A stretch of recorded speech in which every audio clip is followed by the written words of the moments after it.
Hey everyone, and welcome. Today we're jumping into a huge topic, and honestly, one of the most important projects you can take on for your kids, building their financial future. The best way to think about it is like building a house. You'd never show up with just a hammer, right? Of course not. You need a whole toolbox, and that's exactly what we're going to build today. Okay, just to show you what's at stake here, let's start with a number. $21,000. I mean, that's what a simple $50 a month could grow into by the time your kid turns 18.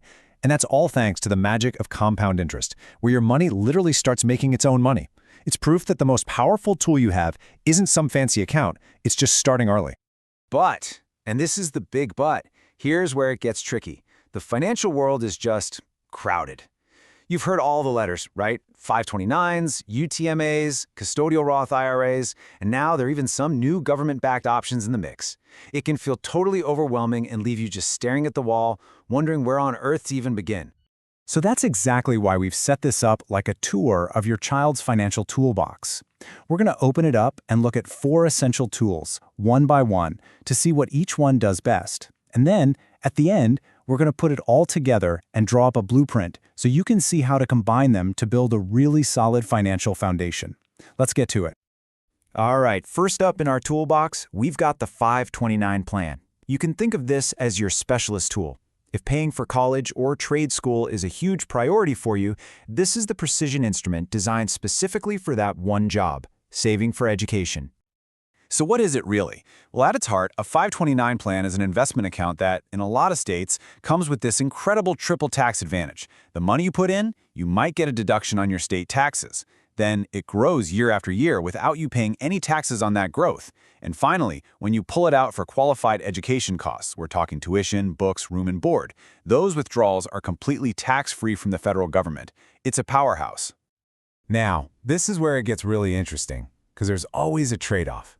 The pros are massive. That tax-free growth is an absolute game changer. And since the parent owns the account, it has a pretty low impact on financial aid eligibility, which is huge. But here's the catch, the flip side of being a specialist tool. If you use that money for anything other than qualified education, the earnings get hit with income tax plus a 10% penalty. So it's incredibly powerful, but you gotta play by the rules. But wait, that penalty risk? It just got a whole lot smaller. Thanks to the Secure 2.0 Act, there's now this brilliant safety valve. Let's say you have money left over. Maybe your kid got a big scholarship. Well, now you can roll some of that money directly into a Roth IRA for them. As you can see, there are a few rules to follow. The account has to be open for 15 years, and there's a lifetime cap of $35,000. But this is amazing. It turns a potential penalty into a massive head start on retirement. All right, let's grab the next tool from the box. This one is called the Custodial Account, but I like to call it the Flexibility Fund. If the 529 is a surgeon's scalpel, this thing is the Swiss Army knife. It's your multi-tool. Now you're going to hear 2 different acronyms for this, UGMA and UTMA. The difference is actually really simple. UGMAs are just for financial stuff, cash, stocks, bonds. UTMAs can hold all of that plus physical property, like a piece of land or a painting. For most of us just investing for a child, they work in a very similar way. So here's the crucial balance you have to weigh. The biggest pro is total absolute flexibility. The money can be used for anything that benefits the child. A first car, seed money for a business, a trip abroad, you name it.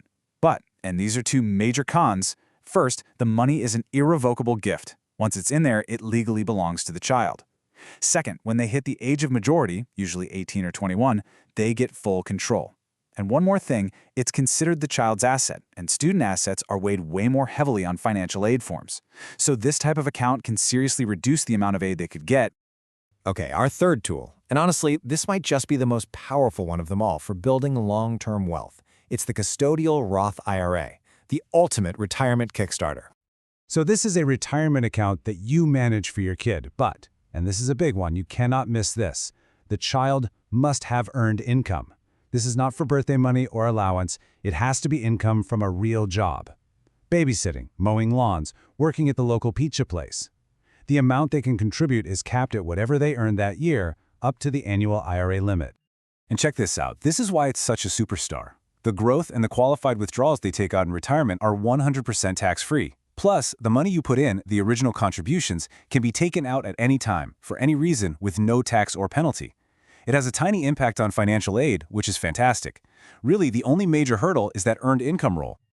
And now for the newest tool in our box, one that was created by the One Big Beautiful Bill Act of 2025. It's been nicknamed the Trump Account, and it's designed to be a foundational, government-backed starter kit for every child. Yeah, sources like H&R Block noted that this legislation created a brand new type of savings account really aimed at encouraging long-term wealth building right from the start. It's a new piece of the puzzle for families, so let's dig into how it actually works. So here's the breakdown. For kids born between 2025 and 2028, the government kicks things off with a $1,000 deposit. Pretty cool. After that, you can contribute up to $5,000 a year. The money has to be invested in simple, low-cost index funds, and it grows tax-deferred. Now, here's a key difference from the others, the tax treatment. Unlike a Roth or a 529, when the money is eventually taken out, the earnings are taxed as regular income. Okay, so we've loaded up our toolbox. We've got 4 very different, very powerful tools. We have a specialist for education, a multi-tool for flexibility, a power tool for retirement, and a new starter kit. But the key to any project is knowing which tool to use and when to use it. This summary slide is awesome because it puts everything right next to each other so you can compare. Just look at the key differences. What's your primary goal? Education or retirement? Who's in control of the money in the end? And this is a huge one. What's the impact on financial aid? You can see right away that the custodial account has a high impact while the other 3 are low. That is a critical factor when you're making your decision. And this really brings us to the single most important takeaway from all of this. The goal is not to find one perfect account that does everything. It's not about that. These tools are actually designed to work together.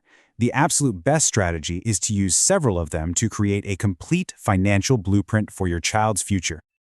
So what could that blueprint actually look like? Well, here's one way to think about it, in tiers. You could start with the base tier, the Trump account, just to grab that government grant and build a solid foundation.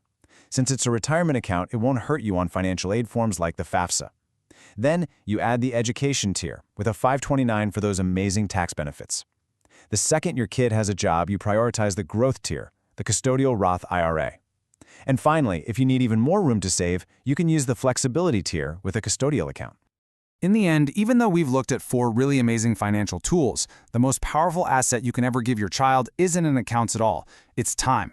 The sooner you get started, the more powerful every single dollar becomes. So the real question is, what financial story are you going to start writing for your child today?